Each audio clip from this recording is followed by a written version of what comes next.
How's it going, YouTube? As always, I hope you're having a great week. This video we're going to call The Broken Road. And we're going to start by reading a couple verses in John, verses 37 through 40. And it starts by saying this, and it's talking about Jesus. It says, "But although he had done so many signs before them, they did not believe in him, that the word of Isaiah the prophet might be fulfilled, which he spoke. Lord, who has believed our report? And to whom has the arm of the Lord been revealed?" Therefore they could not believe, because Isaiah said again, "He has blinded their eyes and hardened their hearts, lest they should see with their eyes, lest they should understand with their hearts and turn, so that I should heal them." You know, when I look at life, when I look at the simple things in life, it screams so loudly the truth of God, right? That there is a God, okay? You know, I drive down a road quite a bit, right? I drive down many roads. But, you know, when we look at a road, any one of us can look at it and say, you know, there's a purpose for that road. There was thought that went into that road. There was a meaning, a reason for that road. Yet we turn around at the same time and we look at life, let alone the human life and ourselves, and say there's no purpose, that we're just here because it just happened. There's no real reason.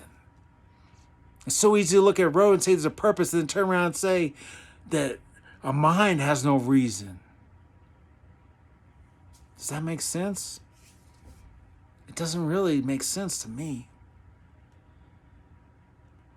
And I don't think it makes sense to anybody deep down, because I think everyone's soul screams in agony when they believe that. It screams in agony saying, what is my purpose in life? Why am I here? Because it knows very well that there's a reason. You know, when I look at a road and we drive down a road, it has to be a certain way. It talks about how it was created and the reason it was created. It has to be smooth, right? So you can drive on it. If it has a lot of potholes, it makes it really hard to drive on. Even worse, if it had a void in it from a washout or something, it would be impassable and unable to fulfill its purpose. And at that point, you're kind of left with a couple different options. You could take and block off the road and eliminate it and not use it. Or you could take and rebuild it. But when it comes to rebuilding it, it's not anything the road does. The road doesn't go out and hire workers to fix it. And it doesn't, plan everything and do all the repairs.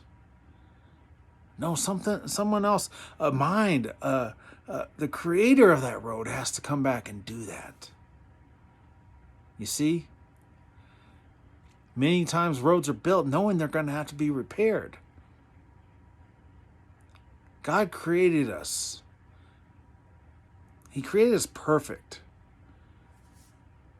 But we fell short of that. We chose to do it our way. And we became that broken road. That road that can't be used for its purpose no more. But he created you knowing that you were going to choose that. Not wanting for you to choose that, but knowing that you would. And at the same time, he knew he'd have to repair you in order to heal you, to bring you back to your purpose. And he knew it would cost him. He knew he would have to pay the price. And that price was going to be high. It wasn't like he got to the point where it's like, okay, now what should the price be? No, he knew there was only one thing that could pay the price. And that was he himself, paying it for us, taking what we deserved, taking our punishment to provide justice, to pay for that broken road. I can look around and I can look at various things like a phone and say, oh yeah, mine created that. There's a reason for that. And you can too. But I can't look at a human being. I can't look at life and say, there's no reason. I'm sorry, I can't. And you can try to understand it and say, oh, well, yeah, maybe there was a mind behind it, but it wasn't God. How does that make sense? Do you think some mind, some being that put all the work into creating us wouldn't want to know us? There's truths that should be known if there was truly a creator, and that creator had a purpose for us. And most likely it had to do with him. It'd be hard to believe it wasn't. So if that's the case, then wouldn't that creator show himself to us? Wouldn't that creator have attributes such as mercy and love and justice? You see, you could say, okay, maybe it's a different God then. But none of them other gods fulfill that. And none of them can. When we really look at it, even some of your greatest atheist minds look at it and say, come to the conclusion eventually that there had to be a mind behind this. There's no other explanation, really. It couldn't have just happened.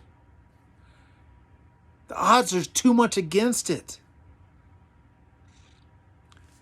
You know, this passage says right here, it says, He has blinded their eyes and hardened their hearts, lest they should see with their eyes, lest they should understand with their hearts and turn.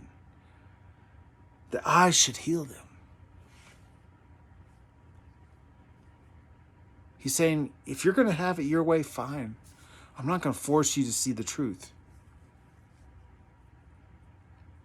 But I hope you do. I hope you open your eyes. I hope you open your hearts. And just use common sense and realize that there's a God that loves you. He knowingly paid everything for you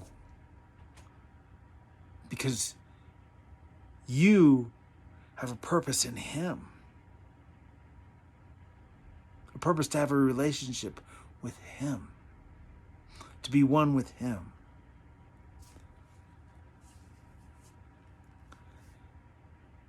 All I'm asking is that you look around and you use the same judgment that you judge to look at a road and say there's a purpose for that road as you do with life. And tell me, is there a purpose for that life? If you say yes, you better start seeking out what that purpose is. Because I'm sure it's going to lead to a lot more joy than not knowing it. Than just accepting that we're here for no reason. Even though everything flies in the face of it.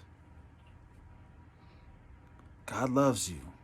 Jesus Christ spread out His arms to pay the price that we owed, because He's also a just God and had to provide justice for our sin, for our wrongdoing. Have a great week, and I hope that you open your eyes.